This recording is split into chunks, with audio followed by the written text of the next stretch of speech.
똑똑똑 법과 정치 EBS 초석입니다. 자, 물을 큐 타팔레이. 이번에 준비한 내용은 이것도 기가 막히죠. 기출문제 어떻게 분석해요? 좋습니다. 출발해보죠.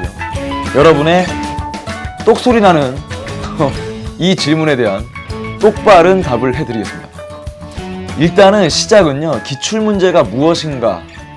기출문제? 문제는 상당히 많은데 학교에서 선생님께서 내는 시험 문제인가? 혹은 교육청 단위로 치러지는 학력평가 문제? 혹은 그냥 사설기관에서 내는 모의고사 이야기하는 건가? 혹은 뭐 서점에 가득 찬 시중 참고서 교재 문제도 풀어야 되나? 아니야, 우리 EBS의 아주 좋은 교재 중심으로 공부를 해볼까? 뭐니 해도 평가원, 모의평가 혹은 대수능 문제까지는 꼭 풀어야 되겠지? 자, 여기서 말하는 기출 문제란 교육청 학력평가 문제, 그리고 평가원 모의평가, 그리고 대망의 대학 수학능력시험 문제를 뜻합니다. 선생님은 그렇게 봅니다. 그러면서 어디서부터 어디까지 공부해야 됩니까? 이런 질문을 또 하겠죠. 자, 이제는 조금은 역사적인 이야기도 한번 해볼게요. 여러분 선배의 선배의 선배 정도 정치라는 과목, 그리고 법과 사회라는 과목으로 별도로 기억하는 사람들도 있을 거예요. 그러다가 2014학년도 대수능부터 두 과목이 짠하고 한 과목으로 통합되면서 법과 정치라는 과목이 되었습니다.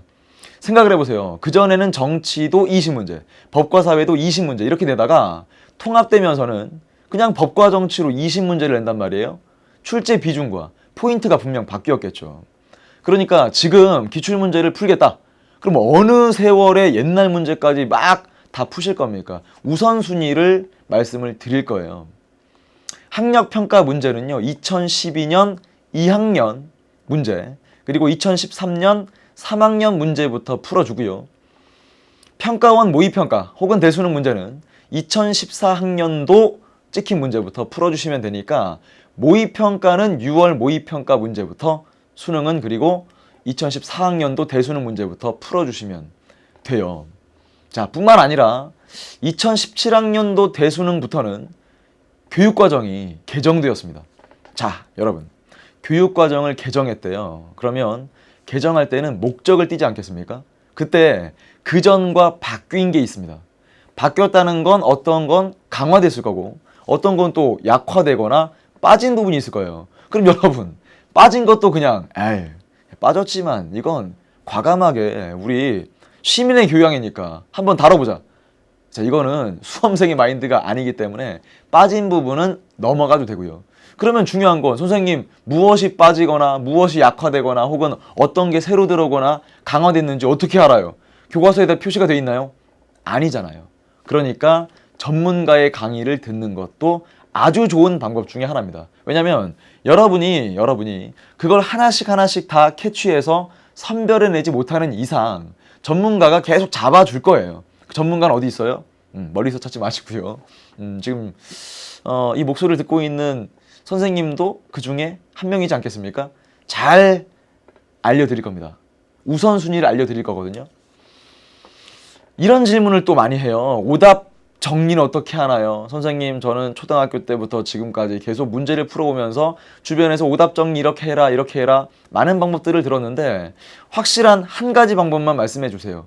자, 그것보다는요, 여러분에게 딱 맞는 방법을 찾아 나가는데 도움이 되고자 가이드라인을 좀 잡아 드릴게요. 선생님은 이렇게 공부했습니다. 오답 정리를 그 말 그대로 해서 틀린 것만 하면 되는가? 그러면 그건 오답만 정리가 돼요. 오답만 정리. 중요한 건 우리가 객관식 문제를 풀잖아요. 그러니까 틀린 것만 딱 눈에 띌 텐데 맞힌 것 중에서도 확신을 갖지 못한 것, 혹은 다음에 비슷한 유형의 문제가 나왔을 때 틀릴 것 같아 싶은 것, 그것도 전부 다 오답 정리 범위 안에 넣으시길 바랍니다. 그러면 모든 문제라고 생각하시면 돼요. 또 하나의 방법은요, 문제집이 요새 아주 잘 나오잖아요. 선생님 때랑 확 다릅니다. 여러분들은 축복받은 존재라고 생각하셔도 좋아요. 앞에 문제가 꽉 차 있죠. 뒤에 가면 해설지도 분리가 돼 있는 책들이 상당히 많죠. 그러면 분리를 해보세요. 책이 몇 권? 그래요, 2권이 돼요. 그런데 많은 친구들이 앞에 있는 문제집만 꼼꼼히 보고 뒤에 있는 해설지는 틀린 거나 조금 궁금한 것들 그냥 찾아서 읽는 정도에 그치더라고요. 그러지 마시고 두 권의 책이라고 생각하면서 꼼꼼히 읽어주고요. 좀 정성스러운 문제집 같은 경우는 정답률도 표시가 되어 있어요. 그러니까 상당히 객관적인 데이터겠죠. 뭐 1번 고른 친구들은 몇 퍼센트, 뭐 5번 고른 친구들은 몇 퍼센트, 이것도 밝혀져 있기 때문에 틀린 문제, 맞힌 문제 이런 것도 하나의 큰 재미가 될 수 있어요. 야, 나는 이 문제 맞췄는데 보니까 정답률이 한 40%밖에 안 된다. 엄청난 뿌듯함으로 돌아올 경우가 있고요. 혹은 반대로 거의 대부분 맞췄는데 난 왜 틀릴까? 이런 반성도 할 수 있습니다. 그리고 평가원 문제는 공식적으로 한국교육과정평가원에서 오답 이의 제기를 받아요. 거기에 수많은 친구들이 여러 의견들을 제시를 합니다. 그 중에서 아주 좋은 문장으로 답변해 둔 것도 있습니다. 그걸 읽어나가는 과정에서 여러분이 시험장에서 오해할 만한 것들을 극복하는데 또 아주 중요한 아이디어가 될 수도 있습니다. 자, 그러면 선생님 기출문제는요, 진도별로 정리되어 있는 것도 있고요, 회차별로 정리되어 있는 것도 있는데 어떻게 정리해 나가는 게 좋습니까? 당연히 개념 정리가 우선일 거니까 진도별로 개념 정리를 쭉 해나가면서 과제장처럼 진도별 기출문제집을 활용하시면 좋겠습니다. 그러면 딱 개념 정리할 때 들었던 내용들을 이제 문제를 통해서 확인할 수 있어요. 다시 한번, 문제를 통해서 확인한다는 게 무슨 말이냐면, 여러분이 선생님 전 아직 개념이 다 안 돼 있기 때문에 개념 공부 다 하고 문제를 풀겠습니다 라고 말하면요, 선생님은 이게 어떻게 들리느냐, 선생님 저 그냥 문제 안 풀래요, 이렇게밖에 안 들려요.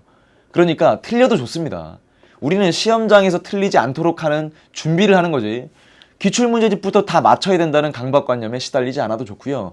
개념 정리한 것 진도별 기출문제를 통해서 과제장 차근차근 해 나간다고 생각하고요.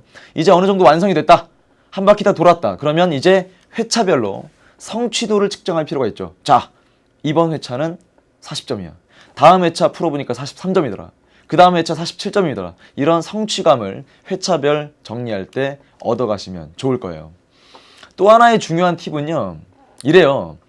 선생님의 개념 강의 혹은 뭐 학교 선생님의 수업을 쭉 듣다 보면 여러분들의 노트가 잘 채워질 겁니다. 그런데 그 노트에는요, 주제별로 중요한 내용이 일단 들어가 있겠죠. 하지만 시험장에서는 그 개념 정리한 내용만 가지고 딱 선택지를 구성하지 않을 수도 있잖아요. 그러니까 자기한테 낯선 선지 혹은 이렇게 또 나중에 출제가 되면 흔들릴 것 같다 하는 선지들은 해당 주제 끝에 모아두는 작업이 좀 필요합니다. 그러니까 많은 친구들이 모르겠어요. 초등학교, 중학교 때 혹은 뭐 고등학교 저학년 때 그냥 틀렸던 문제를 완전히 오려서 붙이는 경우가 있더라고요. 그것도 좋은 방법일 수 있지만 어느 순간 그렇게 다 붙이다 보면 여러분 나중에 오답 노트가 몇 권의 책이 되는 경우가 있습니다. 그러면 이걸 시험장에 다 들어가서 활용할 수가 없어요. 그러니까 대체로 공부를 열심히 한 친구들은 선지만 봐도 그 문제가 떠오를 수 있을 만큼 반복 학습을 합니다. 그러니까 문제의 출처와 선택지 정도 적어 나가는 것도 기출선지 학습법으로서 강추합니다. 좋죠? 한번 시도해 볼 만해요. 또 하나는요, 양질의 문제를 반복적으로 학습하는 게 중요한데, 그 양질의 문제라고 하는 것은 평가원 그리고 학력평가 문제도 상당히 좋게 개발된 것들이 많아요. 그리고 우리 EBS 연계 교재도 또 하나의 중요한 근거가 될 수 있는데요, 한 번 풀었다고 완벽하게 정리된 것이 아니기 때문에 공부를 하면 할수록 혹은 문제를 풀면 풀수록 안 보이던 것들이 보이기 시작한다. 그러니까 반대로 말하면 풀어보면서 이제 그전까진 보지 못했던 거, 그전까진 별로 관심을 두지 않았던 게 읽히기 시작합니다. 이때 여러분들은 무릎을 탁 치면서 공부가 재밌어지게 될 거예요. 선생님도 그런 경험을 분명 해봤습니다. 공부란 말이죠, 점수를 내기 위해서 하는 것도 있지만 어느 순간 여러분들이 공부가 얼마만큼 되어 있는가를 측정할 때는요, 그 지식 가지고 남을 이해시켜 보시면 딱 맞습니다.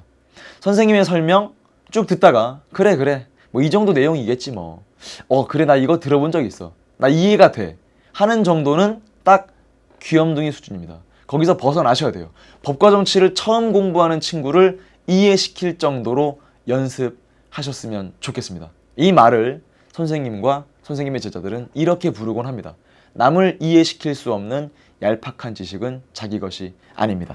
개념 정리뿐만 아니라 기출문제 확인하셔서 양질의 문제 반복적으로 확인하셔서 남을 이해시킬 수 있을 만큼 강하게 준비를 했으면 좋겠습니다. 진심을 다해 여러분들을 응원합니다. 다음 Q&A에서 또 만나죠. EBS 최재규였습니다.